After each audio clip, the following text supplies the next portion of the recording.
In today's brief video, I want to take a moment and talk about quitting adult media content addictions. If you're new to the channel, my name's Dr. Frank. I'm the founder of Addiction Mindset Recovery Coaching Programs, which are dedicated to helping people quit nicotine, THC, energy drinks, and adult media content, substances I once struggled with.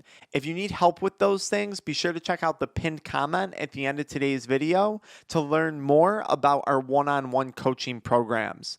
Most importantly, when it comes to quitting adult media content, I think you start quitting like you would any other addiction, and that begins with identifying the reasons or reason why you want to quit.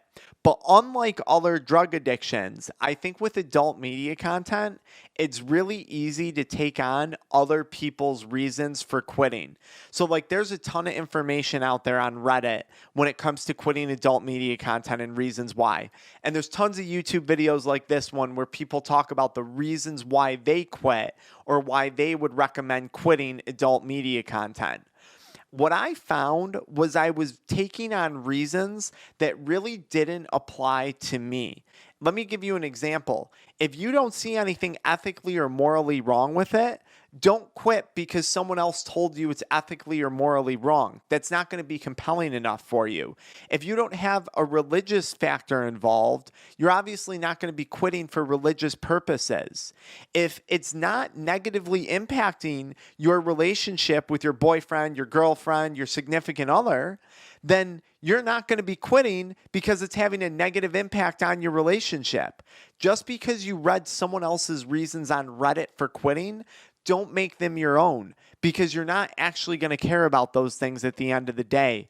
And I think a lot of people fall into this trap when it comes to quitting adult media content.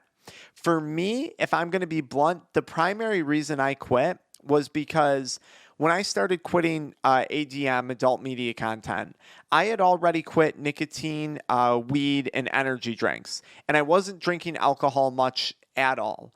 So what would happen is after I would go on a binge of adult media content in the evening hours typically, I would wake up the next day feeling completely hungover, like terrible, groggy to get out of bed, slow to move, did not feel energized, did not feel good.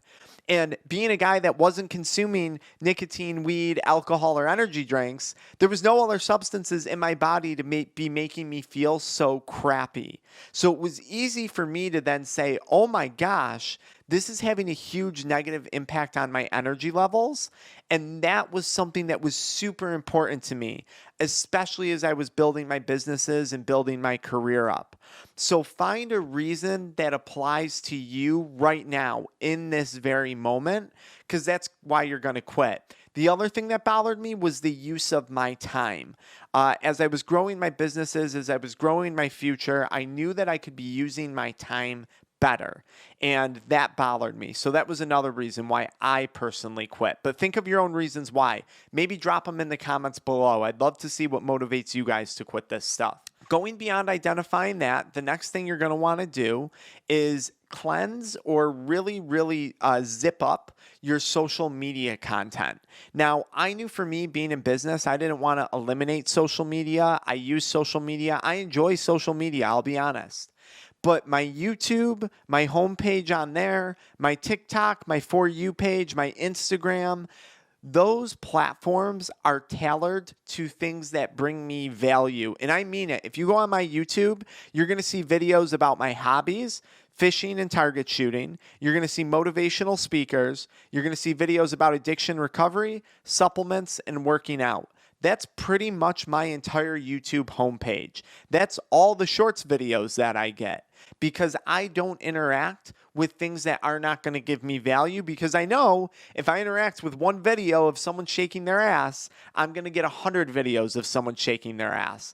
And that can be very triggering when it comes to adult media content. The same thing goes for TikTok. If I see a video that I don't want to be seen, that I didn't directly tailor to myself, I'm clicking block, I'm clicking not interested. Now, I'll be blunt, videos still sneak through on both platforms that I've blatantly told the platform I'm not interested in this content. It happens from time to time, but it's way less frequently than it used to. The other thing that I would recommend being very careful of is the people who you follow. There's a lot of influencers today who are promoting their OnlyFans pages, guys and girls, right?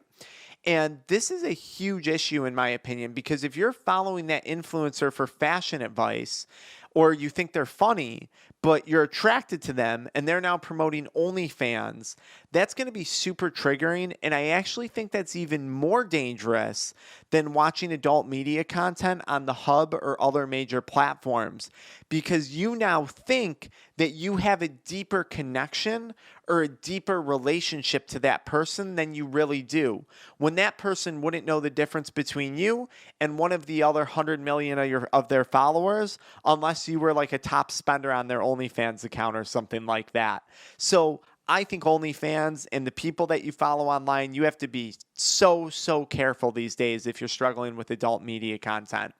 So once you cleanse your social media, the next thing I would recommend doing is finding a new obsession, finding a new thing to do. So for me, I typically would consume ADM in the evening hours, and it would only be for a few minutes at a time. It wasn't like an all-night event for me, but it was still, call it 10, 15 minutes, maybe tops.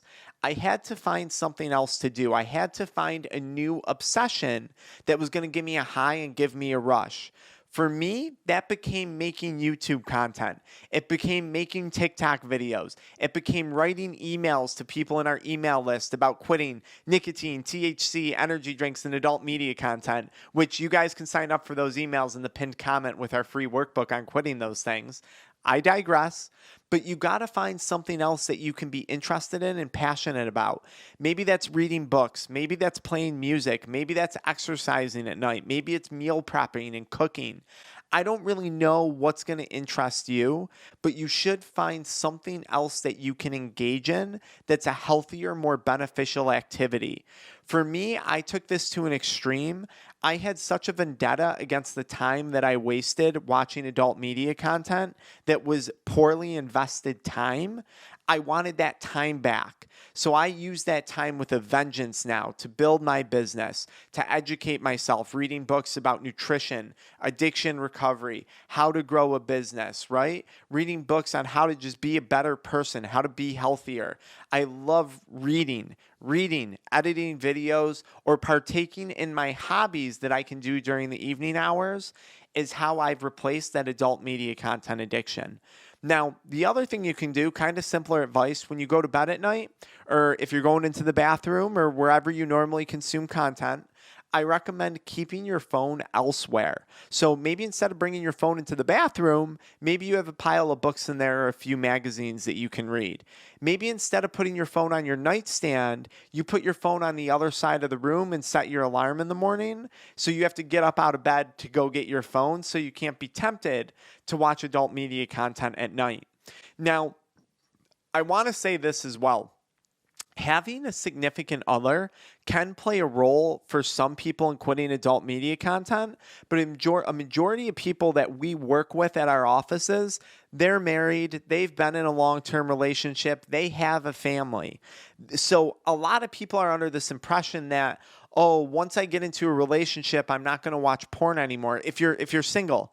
And I do agree that can definitely help when it comes to the loneliness, but don't think that that's going to be the cure-all, end-all, be-all when it comes to quitting pornography. I believe the latest statistics showed that pornography was involved in about 50% of divorce cases, and that's the reported levels of adult media content that are being openly reported. I mean, that's wild to think about, right? This is probably one of the biggest addictions out there that's not nearly talked about enough. And I mean this when it comes to younger people, older people, and people who are in between. This is a huge problem. So lastly, if you guys are trying to quit, what I would recommend doing is picking a day and just starting. Start trying to do something different. Start taking steps in the right direction. Even if you reduce your consumption from, let's say, every day, twice a day, to twice a week, that's massive progress. Even if you wound up doing that for a year. So many people would quit porn and then they'd watch it again. And like I said, they went from twice a day to 2 times a month, and they would just beat themselves up and be like, I can't quit, I can't do it. I would say to that person, that's incredible progress. In fact, there's a good chance if you're only watching porn twice a month, that it's barely interrupting any major aspects of your life at that point. So that's really, really good progress. But what happens is people slip up. They say, I watched porn, I broke my 90-day streak or my 100-day streak, and then they go back to watching it all the time again. When that doesn't have to be the case, especially when it comes to an addiction that's so accessible, that's so triggering, and that's so hard to manage in today's society. So if you're trying, give yourself a pat on the back. Progress is progress in this case, okay?